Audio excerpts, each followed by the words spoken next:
अस्सलाम वालेकुम रहमतुल्लाहि व बरकातहू। आज किसी टीवी चैनल पर आके ये स्टेटमेंट देने की वजह, मैं नहीं चाहता था कि इसको पब्लिक में लाएं, लेकिन हालात से मजबूर होकर इस चीज़ को अवाम में लाना पड़ा और इसके ज़रिए मैं मुखातिब होना चाहता हूँ इस टीवी चैनल के ज़रिए तमाम साबिक़ा स्टूडेंट्स को जो हमारे न्यू एजुकेशन सोसाइटी से पढ़े हैं, नया मदरसा बॉयज़ स्कूल हो या प्रिंसेस फातिमा हो, और जो इस इंस्टीट्यूशंस के वेल विशर्स हैं और जो इसके जनरल मेंबर्स हैं, उन तमाम से मुखातिब होकर कुछ बातें आपके इल्म में लाने के लिए यहाँ पे आया हुआ हूँ। न्यू एजुकेशन सोसाइटी के तहत चलने वाले मदरसे, नया मदरसा बॉयज़ हाई स्कूल हो या प्रिंसेस फातिमा स्कूल हो, ये जाना जाता है अपनी तहज़ीब के लिए, क्योंकि गवर्नमेंट ने हमको इसकी इजाज़त दे रखी है। ये मुस्लिम माइनॉरिटी इंस्टीट्यूशन है।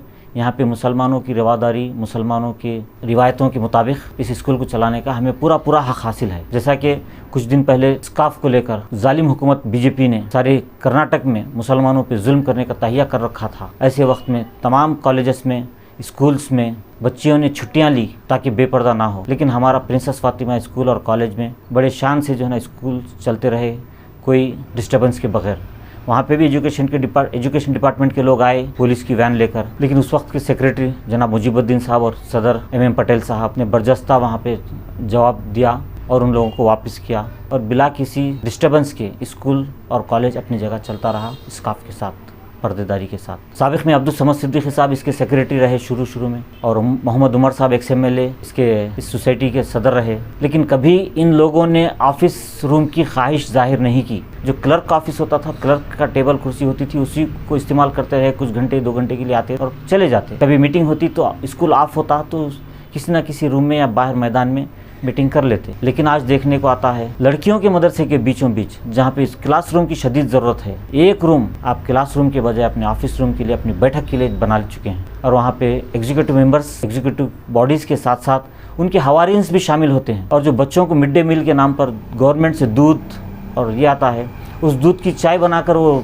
लोग पीते हैं, ऐसा सुनने में आ रहा। सदर साहब ने इसकी शिकायत की, कैसा हो रहा है, क्या ये मुनासिब है? एक साहिब सरवत शख्स ने बच्चों के स्कूल में पीने के पानी का बेहतरीन इंतज़ाम हो, फ़िल्टर पानी वहाँ पे बच्चे पी सकें, इसके लिए एक फ़िल्टर मशीन वहाँ पे रखी।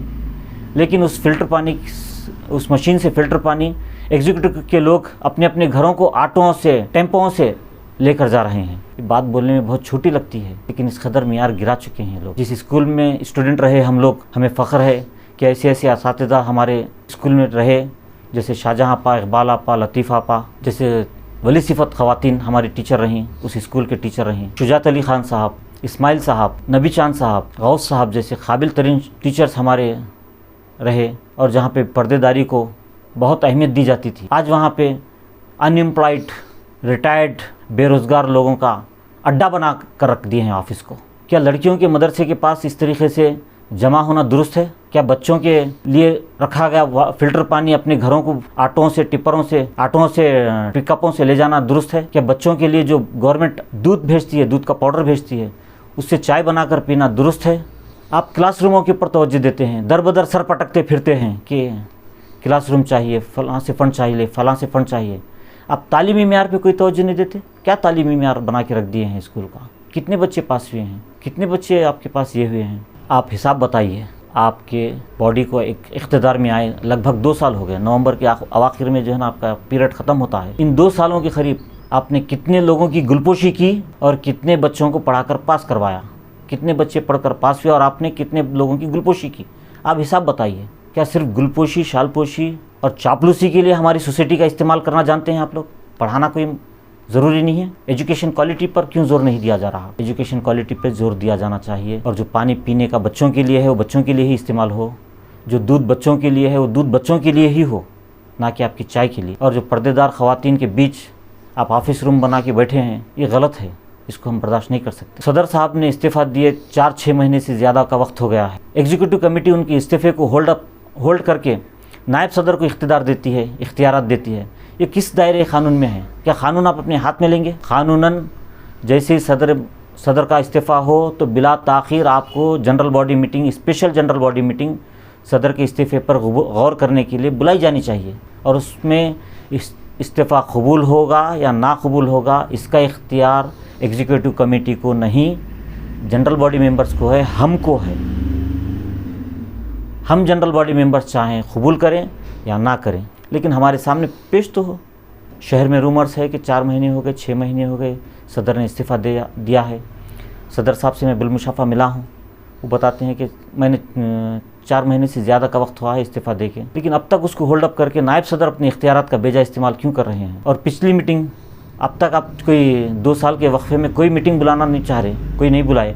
एक मीटिंग बुलाए थे, स्पेशल जनरल बॉडी मीटिंग, जो जनरल मेंबरों की तहरीरी डिमांड पर बुलाया गया था। उसमें एक रेजोल्यूशन पास हुआ कि इंग्लिश मीडियम स्कूल भी शुरू किया जाए। वो क्यों शुरू नहीं हुआ, आप बताइए। 150-200 मेंबरों को लेकर खेल खेल रहे हैं, स्कूल को हड़पना चाहते हैं या स्कूल का तहस नहस करना चाहते हैं, स्कूल बर्बाद करना चाहते हैं। तो क्या हम देखते रहें?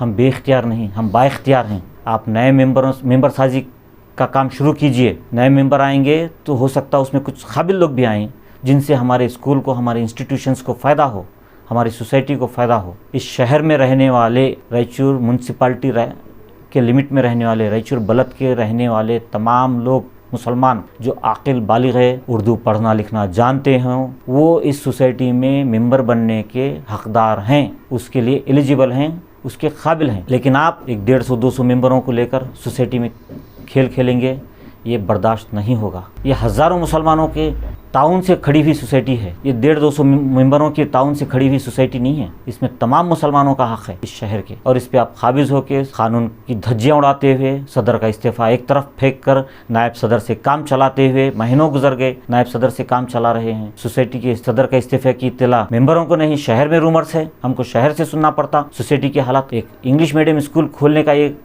रेजोल्यूशन पास हो गया, करारदाद पास हुई, उसके बावजूद भी उर्दू इंग्लिश मीडियम स्कूल नहीं खोल सके आप। जनरल बॉडी के मेंबर्स, नए मेंबरों की जो है ना मेंबर साजी करने के लिए आप तैयार नहीं हैं। फ़ौरन तैयार होना चाहिए। मैं फाइनली तमाम एग्जीक्यूटिव बॉडी से मुतालिबा करता हूँ, बहैसियत साबिक़ा तालिब इल्म, साबिक़ा स्टूडेंट नया मदरसा स्कूल, और बहैसियत जनरल बॉडी मेंबर, बहैसियत मुसलमान शहर रायचूर का एक मुसलमान होने के नाते, कि फ़ौरन जनरल बॉडी मीटिंग बुलाई जाए और तमाम लोगों को उसमें मेंबर साजी का हक़ दिया जाए, मेंबर बनने का हक़ दिया जाए, और सदर का इस्तीफ़ा जनरल बॉडी में रखा जाए ताकि उसको कबूल या नामंजूर किया जा सके। और इंग्लिश मीडियम स्कूल शुरू करने के लिए फ़ौरन कार्रवाई की जाए, और अब तक जो कार्रवाई नहीं हुई उसकी वजह बताई जाए। वरना बसूरत दीगर हम बेबस व बेचारे नहीं, हम इख्तियार रखते हैं, हम जनरल बॉडी मेंबर्स हैं और अपने इख्तियार का इस्तेमाल करना जानते हैं। नया मदरसा बॉयज़ हाई स्कूल की बिल्डिंग, जो हमारे कांग्रेस के साबिक़ा काउंसलर मोहम्मद कासिम साहब की डोनेशन दी हुई बिल्डिंग है, वो खस्ता हाल होने की वजह से उसको बंद रखा गया। आप बना नहीं पा रहे उसे, लेकिन कब्जे का शौक बराबर रखते हैं, इख्तियार एंजॉय करना,